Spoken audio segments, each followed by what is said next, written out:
La République démocratique du Congo pourra désormais entreposer les données numériques de ses usagers sur son propre territoire. Cette prouesse est l'œuvre du groupe Raxio qui a décidé d'investir sur le sol congolais. Les données numériques constituent une mine d'or pour les géants d'Internet qui n'hésitent pas de s'en servir pour des raisons purement marketing, voire d'espionnage. Ainsi, il faut dire que dans le cadre de cette coopération, ils ont donc décidé de venir investir en République démocratique du Congo.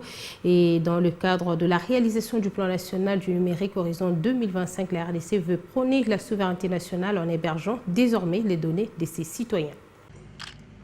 Et nous invitons le conseiller principal. Une pose de pierre, symbole d'un nouveau tournant dans le domaine du numérique. Grâce au groupe privé Raxio, la RDC bénéficiera bientôt de son tout premier centre de données de niveau 3 neutre. Situé à Limete, ce hub de connectivité et d'interconnexion a un objectif précis, l'hébergement de données des Congolais sur le sol congolais. C'est un bâtiment qui pourra héberger autour de, en moyenne, 400 racks. C'est une infrastructure de 4 MW et qui va fonctionner en totale redondance, que ce soit d'un point de vue de fonds d'énergie que d'un point de vue de connectivité. On y trouvera pratiquement la quasi-totalité de fournisseurs de connectivité par fibre optique, mais aussi par microwave, par transmission. Les attentes du gouvernement, évidemment, c'est de répondre aux défis de la souveraineté des données.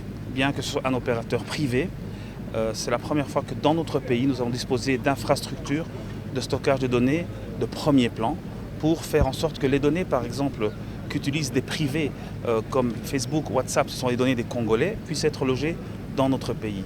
Ce projet rentre dans le cadre du plan national du numérique Horizon 2025, une vision du chef de l'État qui veut faire du numérique un levier d'intégration, de bonne gouvernance, de croissance économique et de progrès social. Nous pensons que le temps est donné pour que les gens comprennent que la vision de la transformation numérique de la RDC prônée par le chef de l'État à travers le plan national du numérique et par le gouvernement de la République à travers le programme de transformation numérique n'est plus aujourd'hui une vue d'esprit, mais est une réalité, aussi bien du côté public que du côté privé.